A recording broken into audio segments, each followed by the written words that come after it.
Hello and welcome to all our viewers in Nigeria and around the world to News Cycle on Global Television, coming to you live from the nation's capital, Abuja.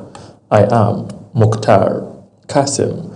A quick reminder that Global Television is on DSTV channel 365 and Star Times channel 276. We begin talking politics, where top political heavyweights have stormed the streets of Abuja protesting the Independent National Electoral Commission (INEC's) refusal to recognize the African Democratic Congress leadership led by former Senate President David Mark. Our correspondent Zara Unasir, who monitored the protest, reports that the protest signals rising political tension ahead of the 2027 general election.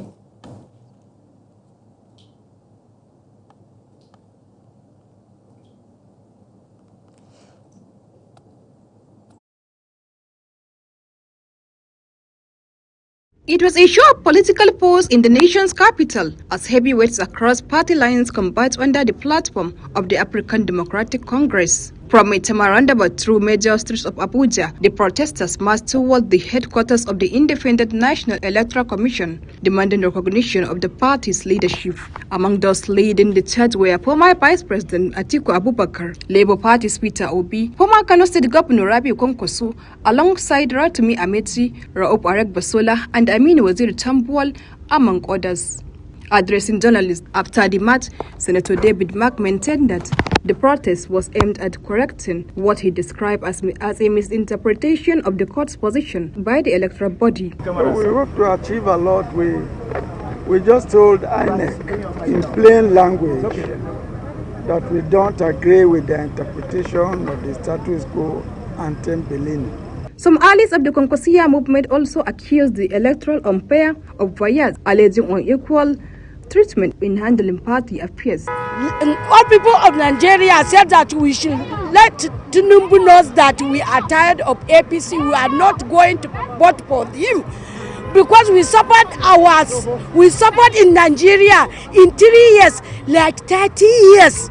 As you can see, the crowd we are gathering today to protest against the policy that INEC has proposed, that ADC has not been recognized, and we cannot allow democracy to be killed. Especially the INEC chairman. The INEC chairman should go. He should understand that we have to respect the will of the Nigerians. The African Democratic Congress says recent actions and communications from INEC have raised concerns about the Commission's neutrality, warning that such developments could undermine confidence in the electoral process. Zahra Unasir, reporting for Global TV News. In the meantime, the Independent National Electoral Commission (INEC) has received a petition from the African Democratic Congress (ADC) submitted by its National Secretary Rauf Aregbesola and acknowledged by National Commissioner Abdullahi Zuru, although details of the petition remain undisclosed. The ADC has repeatedly called for the removal of INEC Chairman Joash Amopitan, accusing him of misinterpreting a Court of Appeal order relating to the party's recognition, a dispute that has heightened tensions between the electoral body and opposition figures. And this follows a peaceful protest led by prominent political figures including Atiku Abubakar, Rabiu Kwankwaso, and Peter Obi, who marched from the Maitama Junction to INEC's headquarters in Abuja, demanding accountability and electoral transparency. The federal government says Nigeria is not on the brink of collapse, insisting the country remains stable and firmly on the path of recovery and growth. The Minister of Information and National Orientation, Mohammed Idris, made this known while declaring open the 81st General Assembly and the 23rd Annual General Meeting of the Broadcasting Organization of Nigeria, held in Abuja. Sadia Yakubu reports. The federal government is pushing back against growing concerns about the state of the nation, maintaining that ongoing reforms and security efforts are yielding results. Minister of Information and National Orientation, Mohammed Idris, says coordinated military operations and enhanced intelligence gathering are improving security across the country. He also charged media practitioners to uphold professionalism and accuracy in their reports, particularly as the nation moves closer to another election cycle. The minister stressed that broadcasting remains a vital tool for national unity, urging practitioners to use the airwaves responsibly. In this regard, the role of BOM remains indispensable. As a leading voice in the industry, BORN is uniquely positioned to guide the sector through these transitions, to promote best practices and to ensure that Nigerian broadcasting continues to thrive in a rapidly changing world. I am confident that this unique assembly of our nation's media assets will provide a valuable platform for meaningful discussions, the exchange of ideas, and the development of practical solutions that will strengthen the industry and enhance its contribution to national development. The Director General of the Nigerian Television Authority and outgoing Chairman of the Broadcasting Organization of Nigeria, Salisu Dembos, says the global media landscape is undergoing its most profound transformation. He stressed that broadcasting is not just an industry, but a custodian of public trust, adding that in any democracy, the media must uphold balanced responsibility and credibility. The broadcasting organizations of Nigeria must now position itself not only as an association, but as a strategic voice in national policy making, a driver of innovation and capacity development, a guardian of professional standards, and a bridge between tradition and the future of global media. We must champion Nigerian content not only for domestic consumption, but as exportable creative capital capable of competing globally. Chairman, Independent National Electoral Commission, Professor Josh Amopitan, while delivering a lecture titled The Management of the Airwaves, an assessment of the 2026 Nigeria Electoral Act on broadcast media coverage of elections, cautioned broadcasters against compromising standards for financial gains ahead of the 2027 general elections. He warned that political advertising pressures will rise, but insisted that media organizations must remain fair and balanced in their coverage. The INEC chairman described the broadcast media as central to the success of democracy, noting that credible elections depend largely on the integrity of information disseminated to the public. The information space plays a dominant role in our electoral journey, to the point that it is often said that elections are won or lost in the information space. So that underscores the essence of this topic. Stakeholders say the role of the media remains pivotal in safeguarding national unity, deepening public trust, and strengthening democratic values. Sadia Yakubu for Global TV News. Senate President Godswill Akpabio has commissioned key infrastructure project in Lagos State on behalf of President Bola Tinubu. The project includes the open Mende Ojota Link Bridge and the newly renamed Bola Ahmed Administrative Complex in Alausa, as part of activities marking the inauguration of a major project executed by Governor Babajide Sanwo-Olu. Akpabio, who performed the ceremony alongside dignitaries such as Hope Uzodinma and Tokunbo Abiru, stated that the projects were commissioned on behalf of the President, who is in Lagos for a two-day walk-in visit to unveil several landmark developments across the state. Lagos State government, meanwhile, announced partial road closure in key areas such as Obedi, Allen, Ikeja, and Ojota, with the Commissioner for Transportation, Oluwaseun Oyisemi, urging motorists to plan ahead to minimize traffic disruptions during the commissioning event. The Federal High Court in Abuja has sentenced 5 terrorist convicts to various jail terms, including 20 years imprisonment. The court also remanded another suspect who pleaded not guilty to terrorism charges as the federal government begins a fresh phase in mass trial of 500 suspects. Justice Olajuwon remanded Babagana Umar in the custody of the Department of State Services, DSS, after he denied a 3-count charge bordering on alleged support for Boko Haram. Umar was accused of knowingly rendering support by supplying spare parts to Boko Haram in Sambisa Forest in 2022, contrary to Section 13 of the Terrorism Prohibition and Prevention Act 2022. In the meantime, troops of the Nigerian Army Operatives of the Department of State Services, DSS, and local volunteer forces have neutralized several bandits during a foiled attack on Bagna and Erena communities in Shiroro local government area, Igara of Niger State. Security expert Zagazola Makama, who disclosed this in a report he posted on his X handle, said the incident occurred yesterday. According to him, locals said it would have been a large-scale attack on the two communities, quoting credible security sources. Makama disclosed that the move by the operatives followed advance intelligence on the planned attack. Now, over 300 bandits armed with dangerous weapons and on motorcycles were heading to the community when they were neutralized. In another development, the Nigerian Security and Civil Defense Corps has arrested 20 foreign nationals in Kano State over suspected irregular entry and activities.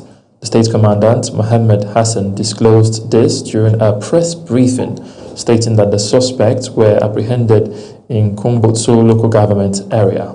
He said the arrest followed credible intelligence and a coordinated operation by the operatives of the command.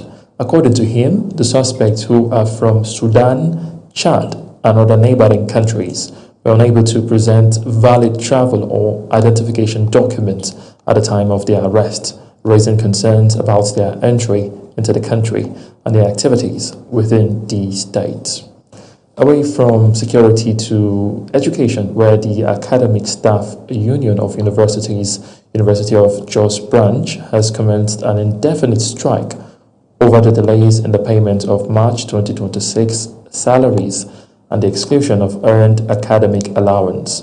Branch chairperson Jube Joseph Modwos said the action, effective April 8, followed frustration over unresolved payment issues linked to the Office of the Accountant General of the Federation.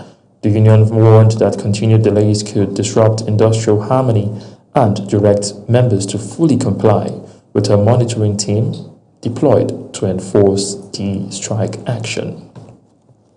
You're watching the live broadcast of News Cycle.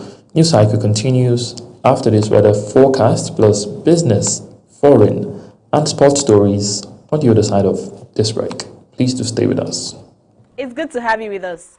Winds flowing into the country are bringing dust haze from its source region, but not at severe levels, as moderate dust haze is expected across the extreme northern states, making for a dry, dusty, and sunny Thursday in the north. In contrast, parts of Adamawa, Taraba, the coastal cities of Cross River and Akwa Ibom states are likely to experience morning thunderstorms. Other parts of the north and north central will see mostly sunny skies with occasional cloud cover. As we head into the afternoon and evening hours, rainfall will become more widespread across the southern region of the country. This condition will extend to parts of the north central to affect parts of the Federal Capital Territory, Plateau, Nasarawa, Benue, Kwara, Kogi, Niger, as well as parts of Kaduna, Adamawa, and Taraba states. So keep that umbrella close, as weather activities are expected more later during the day. I am Theodora Itzum. Thank you for watching.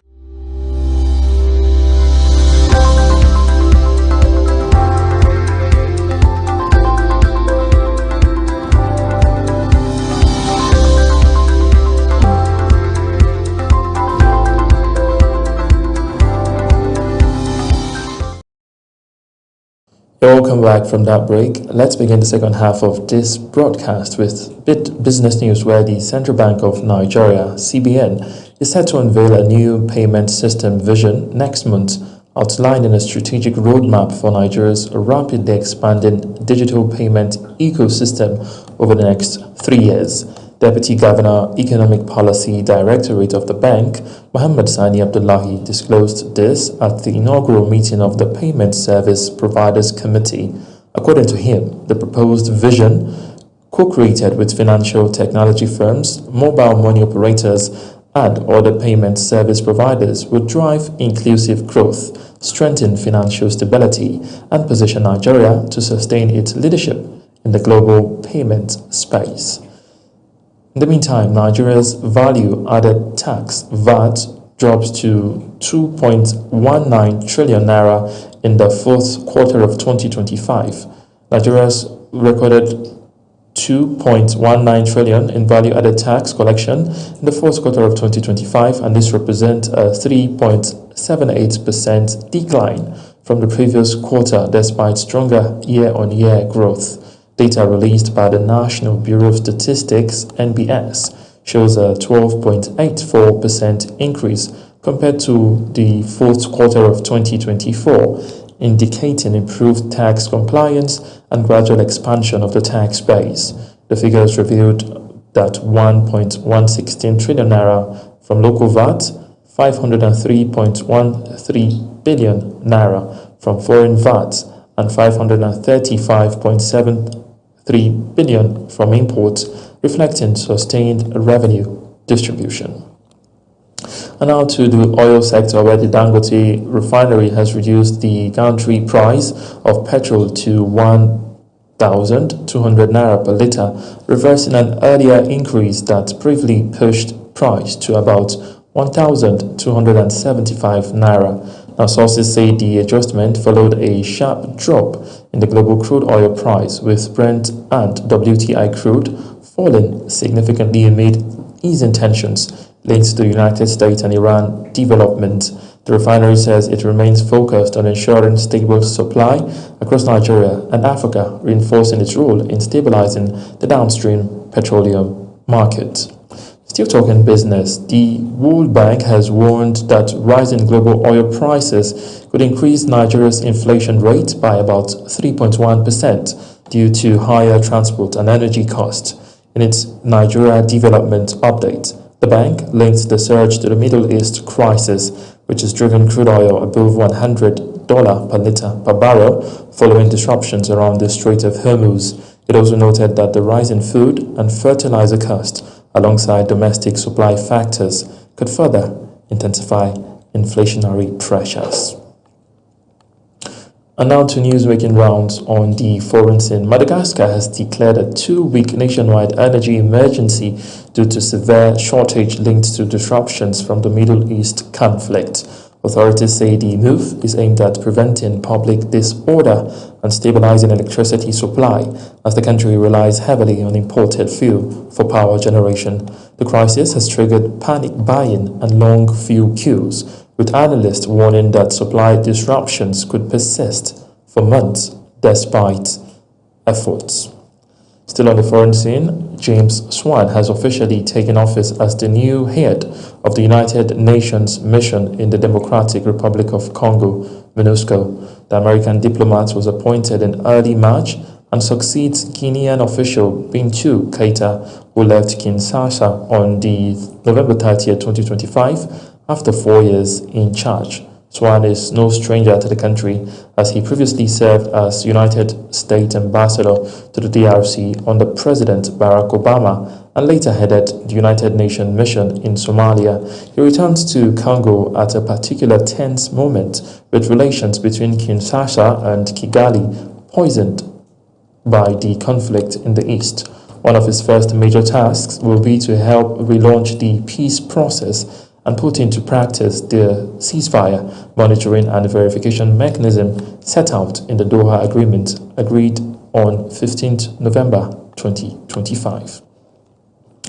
In a diplomatic development, Britain has taken the lead in an unprecedented international effort to break the deadlock in one of the world's most critical shipping lanes by gathering foreign ministers from 40 countries to discuss options to reopen the Strait of Hormuz, a vital shipping route choked off in the wake of the United States and Israeli war against Iran. From London, Idikon Michael completes the story. Global oil prices have soared above $100 a barrel, jump of roughly 40% since the war began, particularly in Asia, to ration fuel and halt industrial production. Now, nearly 1,000 ships are reported stranded, and the blockade has sent global energy prices to historic highs. Around 20,000 sailors and thousands of vessels are said to be currently stuck as well. Now, this 14-nation coalition united in condemnation looks limited in its tool. However, the joint statement from the participating nations calls on Iran to cease its straight drone and missiles attack and to comply with the United Nations Security Council resolution. Whether words alone can unlock one of the world's most vital waterways remains deeply uncertain. Downing Street is at the center of a diplomatic storm. British Prime Minister Keir Starmer announced that Foreign Secretary Vete Kopra will chair the Veto Summit tasked with assessing measures to reopen the strait, but crucially only after the fighting had stopped. Now we have made progress on this front, on agriculture, electricity, emissions trading and more. Brexit did deep damage to our economy, and the opportunities to strengthen our security and cut the cost of living are simply too big to ignore. We want to be more ambitious. Closer economic cooperation, closer security cooperation, a partnership for the dangerous world that we must navigate together.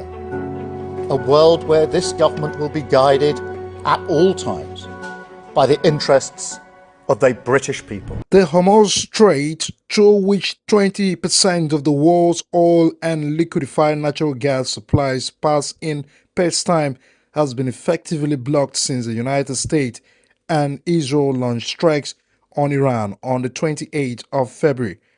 UK Foreign Minister Kopra, while opening the talks, accused Iran of hijacking an international shipping route. From all over the world. Can I welcome, we have foreign ministers and representatives from over 40 countries today to discuss the Strait of Hormuz, the impact of the closure, the urgent need to restore freedom of navigation for international shipping, and the strength of our international determination to see the strait reopen once more. From London, Deacon Michael reporting for Global TV News. Now, United States President Donald Trump says he's pulling back on his threat to launch devastating strikes on Iran, swerving to de-escalate the war less than 2 hours before the deadline he set for Tehran to capitulate, or else a whole civilization will die tonight. In his words, Trump said he was holding off on his threatened attack on Iranian bridges, power plants and other civil targets, subject to Tehran agreeing a 2-week ceasefire and reopening of the Strait of Hormuz, the pivotal waterway through which a fifth of the world's oil is transported during peacetime. He also said Iran has proposed a workable 10-point peace plan that could help end the war United States and Israel launched on February 28. Now, Iran's Supreme National Security Council said it has accepted a 2-week ceasefire in the war and that it would negotiate with the United States in Islamabad beginning on Friday. Iranian Foreign Minister Abbas Araghchi said the passage through the Strait of Hormuz will be allowed to be opened for the next 2 weeks under the military management. In the same vein, United States Defense Secretary Pete Hegseth says a conditional ceasefire with Iran offers a real opportunity for peace, even as both sides claim victory and tensions remain high. President Trump said the U.S. would work with Iran on nuclear issues, while also Tehran signaled plans to reopen the Strait of Hormuz and consolidate gains through the negotiations. And that despite the agreement in place, report of continued strikes and instability across parts of the Middle East highlights the fragile nature of the truce. And now to the world of sports, where the Nigeria's under-20 women's team, the Falconets, have resumed camp in Abuja ahead of their final qualifying round for the 2026 FIFA Under-20 Women's World Cup in Poland. Head coach Moses Aduku has begun intensive training sessions, urging players to remain disciplined and focused as they prepare for a two-legged tie against Malawi. The team, which previously defeated Senegal to reach this stage, is aiming to secure qualifications and build on its historic two-time runner-up finish in the competition. Still talking sports, Confederation of African Football CAF President Patrice Motsepe is in Senegal following the Confederation's controversial decision to strip the country of its AFCON title and award it to Morocco.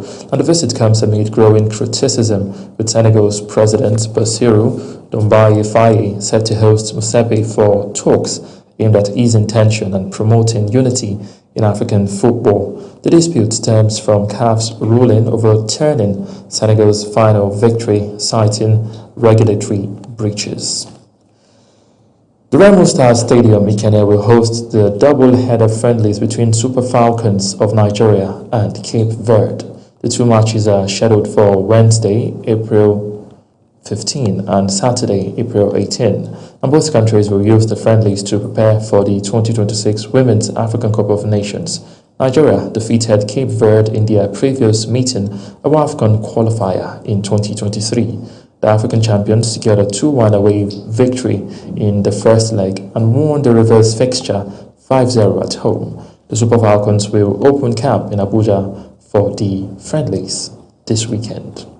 Now that's it on News Cycle. A quick reminder that Global Television is on DSTV channel 365 and StarTimes channel 276. Kindly follow us across all our social media platforms now showing on your screen using our Global TV NG. I am Mukhtar Kasim. Saying a very big thank you for watching.